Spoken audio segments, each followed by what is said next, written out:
Guys, so moving to South Africa as an American has been an experience. You guys know I came here in like 2021, stayed in 2022 in Cape Town, and now I've stayed a whole year in 2023. Now I have all the information, all the experiences that I need to share with you guys some of my biggest culture shocks. Even though like I always think that there's a lot of things similar, there's a lot of things that have also surprised me and caught me off guard as well. Load shedding, bro. When load shedding first happened, I was so confused, bro. And then like the things that people say, like the slang words, now, or just now, or now. You know what I'm saying? In this video, I'm just gonna share with you guys some of the biggest culture shocks that I've had so far. So let's get it. It's load shedding time now. Okay, Take the electricity, okay, Nana. I'm doing it now.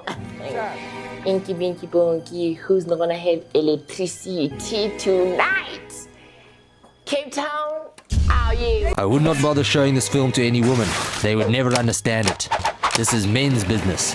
Serious men's business.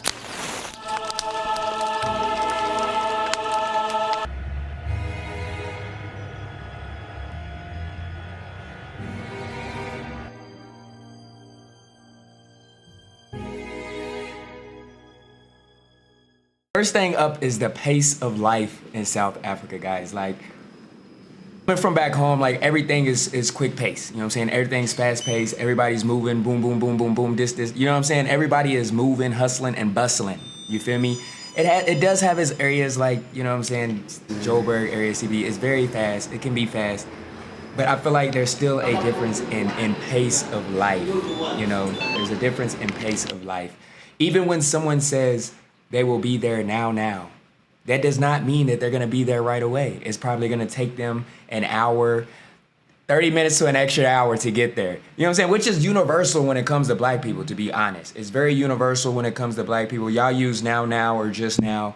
We might use CP time, which is called colored people time. You feel me? So when it comes to us black people, we really never on time wherever we are in the world. You feel me? We try. You know what I'm saying? That's why you got to tell your friends 30 minutes to an hour earlier. But at the end of the day, the pace of life is different here in South Africa compared to the U.S. People are more laid back, I would say. Definitely in Cape Town. People are more laid back. People are more chilled. People are more just relaxed when it comes to things. In America, people are pow, pow, pow. Like, we got to do this. We got to do that. We got to do it. You know what I'm saying? Here, man, y'all will lay that thing off for a week or so. You feel me? So the pace of life, the pace of time is something that I had to catch on. And the slang now. Like, I didn't know. I thought now meant now, but literally it does not mean now. It means I'll be there, but I don't know when I'm gonna be there. Next up is load shedding. I always heard about load shedding before I came here, but the first time I came here, I never experienced load shedding. Like, it never happened. Came here in 2021. I stayed in Joburg for a few weeks. I never got load shedding. I went to Cape Town for a few days. I never got load shedding. So my first experience in South Africa, I never experienced load shedding, right? The next time I come, I end up staying in Cape Town. Cape Town is where I experienced my first load shedding, and I was confused. I didn't know what was going on. What happened was I was asleep. Right? I was asleep, and then I don't know how to explain it, but that feeling of all the electricity in the house just going away. All the electricity going, it woke me up, and I woke up to a light like this. Like, and I was confused, bruh. I woke up to a light like this, and I was so confused because I was like, nothing else in the house was turning on. No other lights was turning on. And I'm like, bro, what is going on? Why isn't no other lights coming on? But this light is on, bro. This light is on, but nothing else is coming on in this house. And I'm like, did this lady not pay the electric bill? The lady I was written from. I was like, did she not pay the electric bill, bro? Come to find out, it was load shedding, fam. And the light that was on was a load shedding light. And I've never heard of a load shedding light. I didn't know they were supposed to turn on when the power turns off. I didn't know they operated like that, which is very dope. Cause like, yeah, like you need those. You definitely need those in load shedding times. But that was my first time ever experiencing load shedding. Never thought, like, I was so confused, guys. But yeah, there was a time where load shedding it got terrible, guys. Like, it was multiple times a day for multiple hours in the day. And I just got accustomed to it, honestly. I got accustomed to it. When we didn't have load shedding, I was confused, like, where is the load shedding? Because now, like, I'm used to having it. You feel me? So, like, that was a crazy time and a culture shock for me because I never experienced load shedding in my life until I came to South Africa. To have it happen multiple times a day, multiple hours throughout the day. Like we would go 24 out of the 24 hours in that day, there was at least 12 to 15 of those hours we didn't have electricity, bro. I had to make sure all my phones was charged up, my laptop. I even had a ring light. I made sure, you know what I'm saying? I even cooked with the ring light on, connected to my computer. That's how bad it got, guys. But yeah, load shedding was definitely a culture shock for me, bro. Like that was a whole different experience that my American people, hey, y'all gotta experience it. Like it's a character building moment. It built a lot of character. Like it got to the point where I was creating load shedding videos where once it started load shedding, I would just talk to the camera for hours just because there was nothing else to do.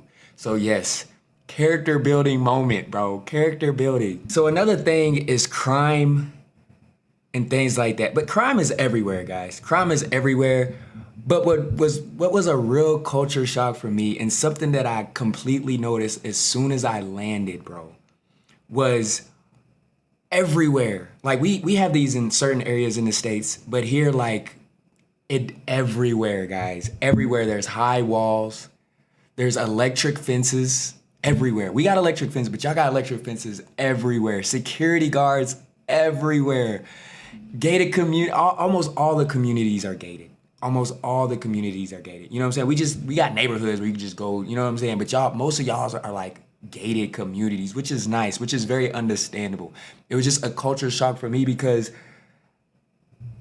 it was just how serious security was taken here. It was how crucial it was, which I've never experienced any type of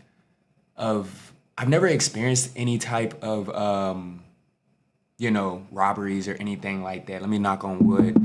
But I've never experienced anything like that. I've gotten pickpocketed before in Cape Town, but that was because of my own awareness. You know what I'm saying? That was because of my own not being aware of my surroundings. You feel me? But when it comes to like, security and things like that, it is top notch, bro. Like everywhere, bro, there's barbed wire on top of the high walls, and then the high voltage signs because there's electric fences, bro. So like that was one culture shock for me, and something that I noticed quickly as soon as I landed in 2021 in Joburg was the high walls and fences and the security and all that, which is very needed, very appreciated. I appreciate all that, you know what I'm saying? Because the security here, we appreciate y'all. We definitely appreciate y'all because y'all doing y'all thing. Y'all scaring away the robbers and things like that. We appreciate that. But it was just something that like was different for me. You know what I'm saying? Something that is totally different for me. But yeah, that's definitely a culture shock, man. Okay, so here is one, guys, that I think everyone can expect to be a culture shock for someone coming from America, definitely. So in the States, we really mostly just speak English. That's it. And then, of course, we learn Spanish, and there's a lot of Spanish-speaking people in the country. But South Africa with 11 different languages, bro, like 11 different languages, 11 different tribes and things like that. Everybody. But guys, when I tell y'all that since being here, I've learned a lot about which each tribe is from. Like, you'll see your Venda, Tonga and Petty people up in Limpopo. You got your Xhosa people down in Cape Town and East London area. You got your Tswanas in like Pretoria, Rustenburg. So I know now, I know. You Zulus in Durban, can't forget about y'all, KZN. I know now. But when I first came, it was a culture shock, bro. All the different languages, all the different people. You know what I'm saying? Colored people. Like, I didn't even know there was white people here, bro. That's how ignorant I was, bro. I didn't know there was white people in South Africa, bro. That's how ignorant I was at the time. But I've learned so much. Like, hey, we listen, we don't judge, but I've learned so much, bro. But it was just a culture shock for me to see so many different, flavors, the Rainbow Nation. It was so many different flavors, so many different people, bro, all in one bowl is beautiful to see, but a culture shock as well. That it's just so diverse in languages and people and colors and food as well. Like even the different tribes cook food differently. So it's a lot. It's a lot to take in at once. Definitely coming from America was like everybody is kind of like, you know what I mean? Everybody is here with it. Everybody's speaking English mostly. And yeah, like that's just how it is. But here is like, you know, it's difficult. I would say it's difficult to learn a language because first of all, I don't know what language to learn because everybody's speaking different languages. I thought about learning Zulu, but you know, somebody's speaking Tswana or Betty or Xhosa, but you know what I'm saying? I'm still yet to figure that out. So I think that is a huge culture shock for me, is just all the different types of people. And it took a while for me to catch on that not everybody is from the same place or speak the same language or is from the same tribe, etc. Like not everybody is the same here. Even though they're black, that does not mean that they're from the same place or the same tribe. So like that was a culture shock for me. Cause you know, as black people, like in America, like we're all basically just black people. We're all the same. There's no tribes. There's no none of that. You feel me? So just coming into that was different, guys. Was definitely different. I ain't got no more footage to give y'all, man. You know, I was having my little footage of my day in the life where I was giving y'all my culture shocks. But we're gonna keep going. I'm gonna keep giving y'all my culture shocks. I got them written down here. So another one that I had written down was Braai culture, y'all. Braais and barbecues, which I don't think it was really a culture shock. I just added it to the list because there are some differentialities. Ooh, differentialities in those two. You feel me? I think you guys take braais very, like we have barbecues. We take barbecues, but y'all, the way that y'all look at a braai is like up here. And we look at a barbecue like right here, if that makes sense. I think that's the best way to explain it. Like y'all put braai culture is like high. You feel me? It's very high. And in the meat and the way it's cooked, it's a bit different and it's good. It's really, really good. And barbecue's good as well, but it's different but the same at the same time, if that makes sense. But yeah, braai culture, it's not really a culture shock because we have something similar. It was just something I wanted to add to the list because it's a bit different. You know what I mean? I also added customer service, like tipping, customer service, and things like that. The customer service here is, I would say it's A1, bro. It's A1. I would never forget the first time I ordered Uber Eats when I lived in Cape Town. My first time ordering Uber Eats, bro. When I tell you that mug came in an instant, bro. I think I just got McDonald's or something like that. McDonald's at home would have took at least 30 minutes to an hour. You feel me? I'm getting ready to get in the shower. About time I get ready to get in the shower here, my Uber Eats was downstairs, bro. Like I'm butt naked, running with my towel, trying to get my clothes on because the Uber Eats is downstairs. That's how quick and fast, bro. And you see them on their mopeds just riding around in the streets, you know what I'm saying? So they literally out there looking like they risking their life to get that food to you. Like they not playing. So shout out to them guys. Like I really appreciate the customer service when it comes to them. Like they are on time with it every time. They might forget my drink sometime. Yesterday they actually forgot my drink. You know what I'm saying? But Uber got me together, gave me my money back. That stuff might happen, you know what I'm saying, sometime. But other than that, they are A1. A1. Another one was driving on the left side of the road, guys. Driving on the left side of the road. Driving on the left side of the car. Like it took me a minute. Like I still kind of do it today, man. Like going to the right side, thinking that it's the passenger side, but it's not. But I'm getting accustomed. I do plan on trying to drive soon, but hey, these roads is crazy out here. These roads is crazy. The taxis is wild. The road rage is insane. People just be driving any type of way here, bro. Any type of way. So that's what I'm really nervous about when it comes to driving here. Left side of the road, left side of the car, and just the craziness of the people that are driving here is insane, bro. Insane. This is something I wanted to add because I got it tatted on me. I put strong sense of community, but Ubuntu. I put strong sense of community, but in other words, Ubuntu. Like everyone, especially here in Joburg, everyone is together. Like everyone is for everyone, if that makes sense. Like everyone is like supportive of each other. Everyone supports each other. Like everyone's like this, guys. Everyone is like this. And I enjoy being around people who support each other, who wants to see each other win. And I've gotten a lot of that since I've been here. Ubuntu, sense of community, and things like that. Nobody's a stranger. Nobody's a stranger here. Everybody knows everybody. Like, you say hi, you greet when you see people, and that's nice. You know what I'm saying? I'm from the South in the States, and it's very similar. You know what I'm saying? When you go north, it might not be so much of that. But when you come to the South, like, everybody is welcoming. Everybody is like that. So, like, when I came here, it was nice to get that same sense of welcoming treatment. Slang. I knew in the beginning of the video I talked about now, but there's a lot of other slang words as far as like shame, man. Shame, man. Like, but there's so many, y'all. They're not coming off the top of my head, but y'all know there's so many slang. That video deserves its own. That topic deserves its own video. Like, I'm gonna have to invite somebody and talk about the slang words and the ones that I do know. Like, there's so many, y'all. There's so many of those. And then last but not least that I have on my list here is the cost of living. The cost of living here is very, very reasonable. It's very nice as far as groceries. I know y'all have already heard about the egg pandemic going on in America. Like, the cost of eggs are insane. My mom calls me and complains all the time because I be bragging about how much I just paid for a 30-pack of eggs. And she buying the same price for like 12. You feel me? So, like, the cost of living here has been very, very nice to me. Has been great.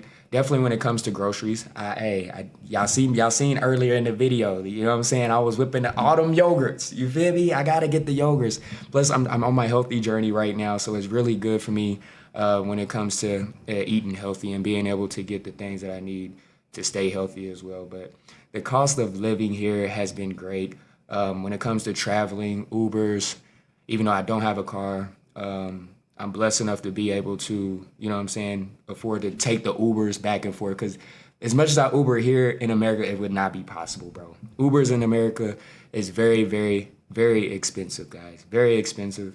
I remember when I went home, I Ubered once. I think it's because I was out and I didn't want to drive and, be out. So I think I Ubered once, and that Uber was like $30, bro. $30 to take me down the street. I was like, bro, I never Uber. After that, I never Ubered again, y'all. I never Ubered again. So, like, things like that, man. I'm just thankful to be here and being able to do those things and not have to pay $30 to go down the street. You feel me? What else? Main thing is groceries. Oh, the rent, cost of living, the rent. Where I stay and lights and things like that is also very reasonable compared to what I was paying in the States. But yeah, man, I'm very thankful for that. But those is, I guess they can be culture shocks as well. But and all in all, man, I'm very thankful. I'm very blessed for all the welcoming people that have welcomed me into the country. I'm blessed to have the opportunity to just be here. You know what I'm saying? Like, I know you guys probably watched me since I was doing reaction videos and stuff a long time ago. And you guys always invited me, come to South Africa, come to South Africa. I came to visit, ended up coming to stay, y'all. I ended up coming to stay.